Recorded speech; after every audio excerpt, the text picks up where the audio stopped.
नमस्कार दोस्तों, मेरा नाम है विजय कुमार गिरी और मैं आप लोगों का हार्दिक स्वागत करता हूं अपने YouTube चैनल जिसका नाम है सुगा क्लासेस फॉर एग्रीकल्चर। दोस्तों, आज हम सब लोग फंडामेंटल्स ऑफ जेनेटिक्स का 8वें लेक्चर का दूसरा पार्ट पढ़ेंगे, जिसमें मैं आप लोगों को पढ़ाऊंगा जीन इंटरेक्शन के बारे में। देखो, जीन इंटरेक्शन 7 प्रकार के होते हैं। मेनली जीन इंटरेक्शन जो होते हैं वो 7 प्रकार के होते हैं, जिसमें से मैंने 4 प्रकार के जो हैं वो मैंने पहले पार्ट में पढ़ा दिया है। बाकी जो 3 प्रकार हैं ये हम इस दूसरे पार्ट में पढ़ेंगे। तो अगर आपने वो पहले जो 4 प्रकार हैं उनको ना देखा हो तो पहले उनको देख लीजिए, कायदे से समझ लीजिए, उसके बाद फिर इसको समझने में आपको आसानी होगी। तो चलिए शुरू करते हैं आज 5वां जो था उसको। देखो क्या होता है, ये 5वें प्रकार का जो जीन इंटरेक्शन होता है उसको हम बोलते हैं निरोधी जीन क्रिया, यानी कि इनहिबिटरी जीन एक्शन। ये कितने रेशियो में होता है? 13:3 के रेशियो में, यानी कि 13:3 के रेशियो में होता है। अब ये निरोधी जीन क्रिया होती क्या है, इसको ध्यान से पढ़ते हैं। देखो, इसको पढ़ो, बहुत कॉम्प्लिकेटेड लैंग्वेज में लिखा है, तो हो सकता है पढ़ने पे आपको ना समझ में आए, लेकिन अभी मैं जब समझाऊंगा तो एकदम गारंटी है कि एकदम से क्लियर हो जाएगा, बिल्कुल एकदम समझ में आ जाएगा। तो देखो, कभी कभी 2 जोड़े कारकों केवल एक ही लक्षण को प्रभावित करने में उसमें से एक जोड़े कारकों का अपना प्रभाव होता है तथा दूसरे कारक का व्यक्तिगत तो कोई प्रभाव नहीं होता है, परंतु जब यह कारक दूसरे प्रभावशाली प्रभावी कारक के साथ आता है तो दोनों प्रभावी कारकों में अन्योन्य क्रिया होती है और अप्रभावशाली प्रभावी कारक प्रभावशाली प्रभावी कारक के प्रभाव को भी रोक देता है। ऐसे अप्रभावशाली कारक को जो दूसरे स्वतंत्र अथवा अप्रभावशाली कारक के प्रभाव को प्रकट होने से रोक देता है, निरोधी कारक कहते हैं। अब देखो, इसको ध्यान से समझो। इसमें जो ये कैपिटल सी है, ठीक, इसमें जो कैपिटल सी लिखा है, ठीक, ये दोनों जो कैपिटल सी लिखा है, ये दोनों का क्या कैरेक्टर है कि ये क्या कर देंगे, रंगीन बना देंगे। क्या बना देंगे? ये सी जो दोनों कैपिटल हैं ये किसी भी पौधे की पत्तियों को रंगीन बना देंगे। मतलब जिसमें निरोधी जीन क्रिया जिस पौधे में पाई जाएगी, अगर उसमें ये होगा तो क्या बना देगा? अगर कैपिटल सी आ जाएगा, ठीक, तो क्या हो जाएगा? वो रंगीन हो जाएगा। पहली शर्त तो ये है, कैपिटल सी अगर आएगा तो वो क्या हो जाएगा? रंगीन हो जाएगा। लेकिन अगर इस कैपिटल सी के साथ ये कैपिटल आई भी आ जाएगा तो ये कैपिटल सी के प्रभाव को रोक देगा। यानी कि कैपिटल सी कहेगा कि मैं रंगीन होना चाहता हूं, तो कैपिटल आई आएगा, कहेगा नहीं, तुमको रंगीन नहीं होने दूंगा, तुम सफेदे पड़े रहो, ठीक, तो दबा देगा इसके प्रभाव को, कैपिटल सी के प्रभाव को दबा देगा आई वाला। तो आई वाला दबा देगा तो फिर क्या बन जाएगा? पौधा हो जाएगा सफेद, सफेद हो जाएगा। समझ में आया? यानी कि जो उसको फ्लावर होगा ये सफेद हो जाएगा। तो ये कंडीशन समझ गए, इसीलिए ये जो है ये सफेद है। ये लेगहॉर्न, ये जो जानते हो लेगहॉर्न और वेंडोट, ये दोनों कुत्ते की वैरायटियां हैं। तो ये कुत्ता भी सफेद होता है, ये भी कुत्ता सफेद होता है, ठीक। जो वेंडोट होता है ये भी सफेद कुत्ता होता है और लेगहॉर्न जो कुत्ता है ये भी सफेद ही कुत्ता होता है। तो ये सफेद क्यों हुआ? क्योंकि कैपिटल सी ने कहा कि मैं रंगीन होना चाहता हूं, लेकिन कैपिटल आई इसके साथ साथ था तो उसने दबा दिया कि नहीं, मैं तुम्हें रंगीन नहीं होने दूंगा।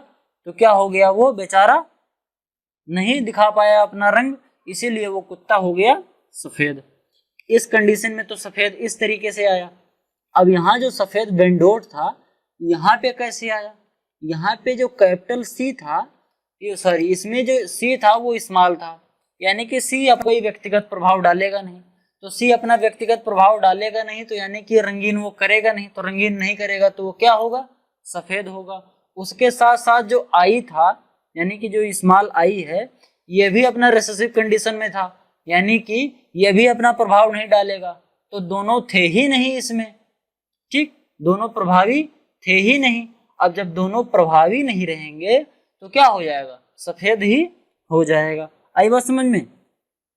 अगर इसमें ये जो कैपिटल सी लिखा है केवल यही रंगीन कारक का काम करता है, और अगर इस कैपिटल सी के साथ ये कैपिटल आई भी आ जाएगा तो इस कैपिटल सी वाले सिम्टम को वो दबा देगा, तो क्या हो जाएगा?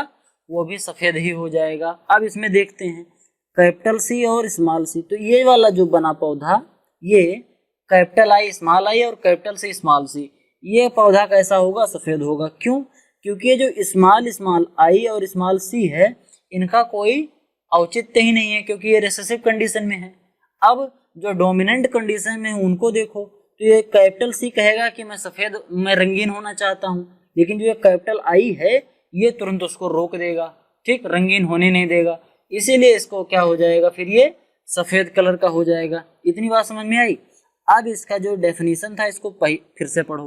कभी कभी दो जोड़े कारक केवल एक ही लक्षण को प्रभावित करते हैं। दो जोड़े कारक एक ही लक्षण को प्रभावित कर रहे हैं, यानी कि आई जो है ये कलर को आने नहीं दे रहा है, कैपिटल जो आई है ये कलर को आने नहीं दे रहा है, और कैपिटल जो सी है ये कलर को ला रहा है। तो दोनों जो दो जीन हैं, लेकिन दोनों कलर को ही प्रदर्शित करना चाह रहे हैं, एक कलर को नहीं आने देना चाह रहा है, एक कलर को लाने देना चाह रहा है, ठीक। तो एक ही लक्षण को ये प्रभावित कर रहे हैं। उनमें से एक जोड़े कारक का अपना प्रभाव होता है, अपने कारक का एक जोड़े कारक का अपना प्रभाव होता है। जैसे कैपिटल सी का अपना प्रभाव है कि वो क्या करेगा, रंगीन करेगा, तथा दूसरे कारक का व्यक्तिगत तो कोई प्रभाव नहीं होता है, और इसका जो दूसरा जो कारक है यानी कि जो आई है, कैपिटल आई, इसका तो व्यक्तिगत कोई प्रभाव नहीं है अपना, ठीक। परंतु जब यह कारक दूसरे प्रभावशाली कारक के साथ आता है, यानी कि जो कैपिटल आई है इसका तो कोई अपना प्रभाव नहीं है कि ये लाल पीला हरा नीला गुलाबी सफेद कुछ भी करेगा, इसका कोई अपना व्यक्तिगत प्रभाव नहीं है। लेकिन जब ये कैपिटल सी के साथ आ जाता है कैपिटल आई, तो क्या करता है कि के साथ आता है तो दोनों प्रभावी कारकों में अन्योन्यन क्रिया होती है, यानी कि जेन इंटरेक्शन होता है, और अप्रभावशाली प्रभावी कारक यानी कि जो कैपिटल आई है वो प्रभावशाली प्रभावी कारक को भी रोक देता है, यानी कि कैपिटल सी को भी रोक देता है। जब कैपिटल आई और कैपिटल सी जब दोनों एक साथ आते हैं तो कैपिटल सी जो कि रंगीन होना चाह रहा है उसको कैपिटल आई रंगीन नहीं होने देता है, और अंततोगत्वा क्या होता है कि वो पौधा, वो जो डॉग होता है वो सफेद सफेद कलर का ही पैदा हो जाता है, ठीक। ऐसे अप्रभावशाली कारक को जो दूसरे स्वतंत्र अथवा प्रभावशाली कारक के प्रभाव को प्रकट होने से रोक देता है उसे निरोधी कारक कहते हैं, यानी कि इनहिबिटरी कहते हैं। कैपिटल आई ने कैपिटल सी के प्रभाव को रोक दिया, कैपिटल आई ने कैपिटल सी के प्रभाव को आने से रोक दिया, तो उसको हम क्या बोलेंगे, निरोधी जीन क्रिया। अब यहाँ तक ये बात समझ में आई। अब जो F1 जनरेशन का पौधा होगा वो F1 जनरेशन के जितने भी कुत्ते होंगे वो सब सफेद होंगे, ठीक। लेकिन अब जब F1 जनरेशन के कुत्तों के बीच में हम फिर से क्रॉस कराएंगे, इनके बीच में क्रॉस, तब जो F2 जनरेशन ये बन के आएगी इतनी सारी, ये F2 वाले जनरेशन में क्या होगा, 13:3 का रेशियो होगा। अब ये बताओ, ध्यान से सोचो कि ये वाला जो था ये भी शुद्ध क्या था, सफेद था, ये भी क्या था, शुद्ध सफेद था, ये जो था वो अशुद्ध सफेद था, लेकिन फिर ये बीच में रंगीन कहाँ से आ गया, ठीक। यानी कि इसके अंदर जो सी था वो अपना करेक्टर लिए बैठा था, लेकिन आई ने उसको रोक रखा था। तो जहां आई नहीं होगा, यानी कि जहां आई रेसेसिव कंडीशन में होगा और सी डोमिनेंट कंडीशन में होगा, वहां पर अपना वो प्रभाव दिखा देगा, सी कैपिटल सी अपना प्रभाव दिखा देगा। अब देखो, अभी ध्यान से एक एक तो समझते चलते हैं, अभी क्लियर होता जाएगा। यहाँ कैपिटल सी और कैपिटल आई दोनों है, इसीलिए क्या हो गया, सफेद हो गया। यहाँ पर कैपिटल आई कैपिटल सी है तो ये भी सफेद हो गया, यहाँ कैपिटल आई कैपिटल सी है ये भी सफेद हो गया, यहाँ कैपिटल आई और कैपिटल सी है ये भी सफेद हो गया। देखो, जो हमें कैपिटल कैपिटल मिल रहा होता है, तो जो हम स्मॉल स्मॉल होता है इसको हम नहीं देखते हैं, ठीक। तो हमको कैपिटल आई और कैपिटल सी मिल गया तो सफेद हो गया। यहाँ पर भी देखो, कैपिटल आई मिला लेकिन सी, ध्यान से सुनो, कैपिटल आई तो मिल गया लेकिन जो सी है ये रेसेसिव कंडीशन में है, तो सी ही कलर को दिखा रहा था, कैपिटल सी ही कलर को दिखा रहा था, लेकिन कलर तो यहाँ जो कैपिटल सी है वो रेसेसिव कंडीशन में यानी कि स्मॉल में है, तो अपना कलर तो दिखाई नहीं पाएगा, इसीलिए वो अपने आप ही सफेद हो जाएगा। तो इस वजह से ये सफेद हो गया। यहाँ कैपिटल आई और कैपिटल सी था इसलिए ये सफेद हो गया, क्योंकि एक दोनों लड़ गए और आई ने कहा कि नहीं तुम दब जाओ, तो सी बेचारा दब गया और फिर से कलर सफेद हो गया। यहाँ पर भी वही क्रिया हो गई, लड़ गए दोनों, यहाँ पर भी वही हो गया। यहाँ पर भी और यहाँ पर भी, इसीलिए ये सब सफेद होते चले गए। यहाँ पर भी देखो, जो चीज यहाँ हो रही थी यहाँ पर, वही चीज यहाँ भी हुई। कैसे? यहाँ पर भी देखो स्मॉल सी है तो स्मॉल सी रहेगा, तो वो कलर वाला अपना करेक्टर ला ही नहीं पाया, क्योंकि स्मॉल में है तो स्मॉल वाला है तो सफेद करेक्टर, अपना रंगीन वाला करेक्टर दिखाएगा नहीं, तो रंगीन वाला दिखाएगा नहीं तो वो क्या हो जाएगा? सफेद हो जाएगा। अब आई चाहे छोटा हो चाहे बड़ा हो, कोई मतलब ही नहीं रहेगा। ठीक, इसलिए ये भी सफेद हो गया। यहाँ पर देखो रंगीन हो गया, क्यों?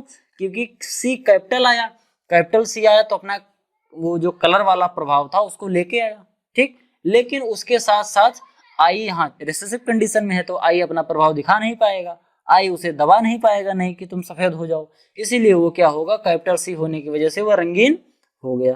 ठीक, तो ये हो गया रंगीन। अब ये वाला सफेद, ये वाला जैसे ये वाला सफेद हुआ, ये वाला जैसे सफेद हुआ था वैसे ये भी सफेद कलर का हो गया। ठीक, अब इसी तरीके से ये रंगीन कैसे हुआ? ये रंगीन बिल्कुल ऐसे रंगीन हुआ कि इसमें एक कैपिटल सी आया, ये रंगीन वाला कैरेक्टर ले आया, लेकिन इस रंगीन वाले कैरेक्टर को दबाने के लिए कैपिटल आई चाहिए, कैपिटल आई यहाँ था नहीं, इसीलिए रंगीन अपना कैपिटल सी ने अपना प्रभाव दिखा दिया और ये क्या हो गया? रंगीन हो गया। सेम टू सेम यहाँ भी वैसे हुआ, इसीलिए भी रंगीन हो गया। यहाँ पर सफेद क्यों हुआ? यहाँ पर सफेद इसलिए हुआ क्योंकि स्मॉल सी है तो अपने सफेद वाले कैरेक्टर को ये दिखा नहीं पाएगा, वैसे है क्योंकि रिसेसिव कंडीशन में है, और आई भी रिसेसिव कंडीशन में है, तो आई से कोई मतलब ही नहीं था जब ये कैपिटल दोनों सी हो गया था, क्योंकि ये सफेद रंगीन ला ही नहीं पाया था। तो आई चाहे छोटा हो चाहे बड़ा हो, अरे भैया जब मैं लेके आया ही नहीं हूँ तो चाहे तुम मुझे दबाओ और चाहे ना दबाओ, जब मैं लाया ही नहीं हूँ तो मैं कहाँ से दिखा पाऊंगा? ठीक, तो इसीलिए ये भी सफेद हो गया। आई होप कि आपको यह समझ में आया होगा। ठीक, अगर आपको समझ में आ गया हो तो वीडियो को एक बार लाइक जरूर करें। अब देखो आगे चलते हैं। अब दूसरे प्रकार का जो है क्या, वो छठवा है कि डुप्लीकेट जीन एक्शन। इसमें कितने का रेशियो होता है? 15:1 का रेशियो होता है, यानी कि 15:1 का रेशियो होता है। इसमें देखो क्या होता है, वह दो जोड़े कारकों जो एक ही लक्षण को नियंत्रित करते हैं, मतलब दो जोड़े कारक हैं, समझ पा रहे हो? मतलब दो जोड़े कारक हैं, ठीक, यानी कि 4 ठो, कम से कम 4 ठो दो जोड़े कारक हैं और किसी एक ही लक्षण को क्या कर रहे हैं? नियंत्रित कर रहे हैं, तथा जिनका अलग अलग प्रभाव बराबर होता है। ठीक, अगर ये दोनों अलग अलग रहेंगे तो इनका जो प्रभाव होगा वो एक जैसा ही रहेगा, परंतु जब यह दोनों प्रभावी कारक एक ही व्यक्तियों में आ जाते हैं तो उनका वही प्रभाव होता है जो अलग अलग व्यक्तियों में रहने पर होता है। ठीक, यानी कि अलग अलग रहेंगे तब भी अपना प्रभाव वही दिखाएंगे, अगर दोनों एक साथ हो जाएंगे तब भी अपना ही प्रभाव दिखाएंगे। ठीक, जैसे मान लो अलग अलग थे, सफेद सफेद थे, एक साथ हो गए तब भी सफेद सफेद हो जाएंगे। ठीक, तो उसमें क्या होगा? 15:1 का रेशियो होगा। इसी को हम क्या बोलते हैं? डुप्लीकेट जीन एक्शन भी बोलते हैं। ठीक, अब इसको पढ़ो ध्यान से, समझो, देखो क्या कह रहा है। एक तो है अवेंड, ठीक, और एक है अवेंडलेस। ठीक, ये एक है अवेंड और एक है अवेंडलेस। अब इसमें क्या होता है, अगर कैपिटल A1 और कैपिटल A2 ये दोनों अगर रहेंगे तो क्या हो जाएगा? अवेंड हो जाएगा। ठीक, अगर कैपिटल A1 और कैपिटल A2 अगर ये दोनों किसी में मिलेगा तो क्या हो जाएगा? अवेंड हो जाएगा। और अगर कैपिटल स्मॉल A1 और स्मॉल A2 ये दोनों रहेगा तो क्या हो जाएगा? अवेंडलेस होगा। ठीक, यहाँ पर बिल्कुल अगर ऐसे सब पूरा कंडीशन सभी ही रिसेसिव कंडीशन में हो जाए तभी अवेंडलेस होगा। अगर दोनों में से कोई एक बड़ा हो जाए या दोनों बड़े हो जाएं या सबके सब बड़े हो जाएं तो कैसे हो जाएंगे? अवेंड हो जाएंगे। अवेंडलेस तभी होंगे जब चार के चारों किस कंडीशन में हो? रेसेसिव कंडीशन में हो। तो चार के चारों कहां पर हैं रेसेसिव कंडीशन में? यहाँ पर देखो, चारों छोटे हैं, तो चारों छोटे हैं तो ये कैसा हो गया? अवेंडलेस। तो एक जो रेशियो था ये तो हमें एवेंडलेस वाला यहाँ मिल गया। अब देखो अवेंड वाला कैसे? यहाँ पर सब कैपिटल हैं तो अवेंड होना ही होना है। यहाँ पर देखो 3 ठो हैं, ठीक, तो यहाँ पर भी होना है। यहाँ पर 3 ठो है, यहाँ भी वही होगा। यहाँ पर 3 हैं, यहाँ पर 2 हैं, यहाँ पर 3 हैं, यहाँ पर 2 हैं, यहाँ पर भी 2 हैं, यहाँ पर भी 2 हैं, यहाँ पर भी 2, यहाँ 1, यहाँ 2, यहाँ 1, यहाँ 1 और यहाँ 1। यानी कि अलग अलग रहेंगे तब भी अपना कैरेक्टर दिखा पा रहे हैं। अरे इस वाले का देखो ध्यान से, अगर यहाँ पर आके देखो यहाँ पर तो ये जो दोनों कैपिटल आया ये कहाँ से आया, यहाँ से आया, और ये जो स्मॉल स्मॉल वाला दोनों आया ये कहाँ से आया, यहाँ से आया है। तो यहाँ से आ गया तो इसने क्या कर दिया, अवेंड कर दिया। अब यही चीज यहाँ पर देखो, यहाँ पर, ठीक, एक तो यहाँ से बड़का आ गया, एक यहाँ पर छोटका आ गया यहाँ से, ठीक। अब ये दोनों इसका जो था ये बड़का आ गया, ठीक। तो यानी कि अगर कैपिटल A1 या कैपिटल A2 अगर दोनों में से कोई एक या दोनों अगर पहुंच जाएंगे तो वो कैसा होगा, अवेंड हो जाएगा, नहीं तो कैसा होगा, अवेंडलेस। तो इस कंडीशन में केवल यही एक है कि इसमें चारों के चारों रिसेसिव कंडीशन में पड़े हैं, इसीलिए अवेंडलेस हो जाएगा। और बाकी ये जो 15 बचे ये सब कैसे हो जाएंगे, अवेंड हो जाएंगे। अब अवेंड और अवेंडलेस ये होता क्या है, ये हमको इतना हिंदी में नहीं पता, बस इतना समझो कि ये पैडी की क्रॉप में पाया जाता है, ठीक। पैडी का जो सीड होता है यानी कि धान जो होता है, धान का जो सीड होता है इसी में पाया जाता है। मुझे लग रहा है शायद तुस्य निपत्र या तुस्य ऐसे कुछ बोलते हैं, हमको एग्जैक्ट पता नहीं है, ठीक। आई होप कि आपको ये भी समझ में आया हो। अगर ये भी समझ में आया हो, अगर अभी तक आपने वीडियो लाइक ना किया हो तो वीडियो लाइक कर दें, और लाइक कर दिया हो तो फिर से न करना, ठीक, एक ही बार होता है। फिर अगला है बहुलता यानी कि पॉलीमरिज्म। इसमें क्या होता है कि 9:6:1 का रेशियो बनता है, ठीक। इसमें जो F2 पीढ़ी होती है उसमें 9:6:1 का रेशियो बन के आता है। अब इसमें देखो क्या पहले कह रहा है, जब दो जोड़े कारक जो एक ही लक्षण को प्रभावित करते हैं, इसमें भी दो जोड़े कारक ही हैं और एक ही लक्षण को प्रभावित भी कर रहे हैं तथा उनके व्यक्तिगत प्रभाव समान होते हैं, चाहे ये वाला हो और चाहे ये वाला हो, चाहे ये वाला हो, दोनों का व्यक्तिगत जो प्रभाव है वो समान रहता है, ठीक। परंतु जब दोनों प्रभावी कारक एक साथ आते हैं तो उनका प्रभाव व्यक्तिगत कारक की अपेक्षा द्विगुना हो जाता है, ठीक। ये दोनों जब अलग अलग रहेंगे तो इनका प्रभाव तो अलग ही रहेगा, ठीक, सेम। मान लो ये गोल रहेगा तो ये भी गोल ही रहेगा, लेकिन जब ये दोनों अपने एक साथ आ जाएंगे तब इन दोनों का प्रभाव होके फिर ये द्विगुना हो जाएगा। समझ पा रहे हो? यानी कि जैसे मान लो कि कोई एक चीज है, ये कैसे बना रहा है, ये बना रहा है कैसे, ये वाला है कैसे बना रहा है, बेलनाकार बना रहा है। ऐसे समझो कि एक तो ऐसे आकार का बना रहा है, ठीक, एक है गोल आकार का, बिल्कुल ऐसे गोल गोल बना रहा है, ठीक। दोनों आकार ही तो बना रहे हैं, यानी कि लक्षण तो एक ही है। मान लो ये कद्दू है तो एक तो कद्दू ऐसे लंबा लंबा बना रहा है, एक कैसा बना रहा है, ऐसे गोल गोल कद्दू बना रहा है। अब ये जब दोनों एक साथ हो जाएंगे तो ये कद्दू कैसा होगा जान लो, इसकी लंबाई थोड़ी सी कम हो जाएगी और इसकी चौड़ाई थोड़ी सी बढ़ जाएगी, यानी कि अब ऐसा हो जाएगा, ठीक। देखो ये मोटा हो गया, थोड़ा सा मोटा हो गया, और इसका थोड़ा सा लक्षण आया तो ये मोटा हो गया, इसका थोड़ा सा लक्षण आया तो क्या हुआ, ये थोड़ा सा लंबा भी है। इसी तरीके को क्या बोलते हैं, पॉलीमरिज्म या बहुलता बोलते हैं। इसको देखो एग्जाम्पल के थ्रू समझने में बहुत मजा आएगा, समझ में आ जाएगा। इसमें देखो कैपिटल S था तो इसने क्या कर दिया, गोल कर दिया, ये कद्दू का ही एग्जाम्पल है। इसमें भी कैपिटल S2 था तो इसने भी क्या कर दिया, गोल कर दिया। दो जोड़े, एक तो S1 है और एक तो S2 है, दोनों दो जोड़े यानी कि 4 ठो हैं, ठीक। S1 S2 यानी कि 4 ठो हैं, ठीक। दो जोड़े हो गए यानी कम से कम 4, ठीक। अब ये देखो ये भी गोल कर रहा था, ये भी गोल कर रहा था। अब जब ये वाला आया तो ये बिंब हो गया। बिंब समझते हो? अरे यार कद्दू देखो, कद्दू 3 तरीके के होते हैं। एक कद्दू तो होता है बिल्कुल गोल गोल होगा, ऐसे ऐसे बिल्कुल गोल गोल होता है। एक कद्दू होता है ऐसे लंबा लंबा होता है, ठीक। और एक कद्दू होता है ऐसे चिपटा होता है, ऐसे ऐसे चिपटा चिपटा, हल्का हल्का चिपटा चिपटा होता है। तो जो सबसे ज्यादा हमें कद्दू देखने को मिलता है ऐसे चिपटा वाला मिलता है। उसके बाद फिर हमें ये गोल वाला मिलता है, ये लंबा वाला हमें थोड़ा कम देखने को मिलता है कद्दू, ठीक। देखा होगा आपने कंफर्म, अगर आप गांव में रहते हैं तो आपने देखा होगा, या कभी मार्केट वार्केट जाके अगर सब्जी वब्जी खरीदते होगे तो देखा होगा, पक्का है।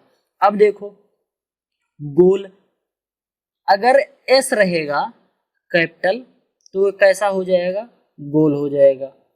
अगर S2 रहेगा तो भी गोल हो जाएगा।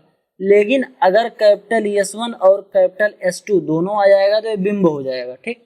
अब इसमें देखो कैपिटल S1 और कैपिटल S2, 1 2 दोनों कैपिटल कैपिटल आया तो बिंब हो गया। यहाँ भी दोनों कैपिटल कैपिटल 1 2 आया तो बिंब हो गया। जो स्मॉल वाला है उसको हमने छोड़ दिया क्योंकि वो रिसेसिव कंडीशन में है। जब हमें कैपिटल वाले डोमिनेंट कंडीशन वाले मिल जाते हैं तो हम उन्हीं से लक्षण निकाल लेते हैं। लेकिन जब हमें डोमिनेंट वाले मिलते ही नहीं है, यानी कि कैपिटल वाले मिलेंगे ही नहीं, तब हम रेसेसिव वाले को देखते हैं। ठीक, अब देखो, इसीलिए यहाँ भी बिंब हो गया, यहाँ भी बिंब हो गया, यहाँ भी बिंब हो गया, यहाँ भी बिंब हो गया।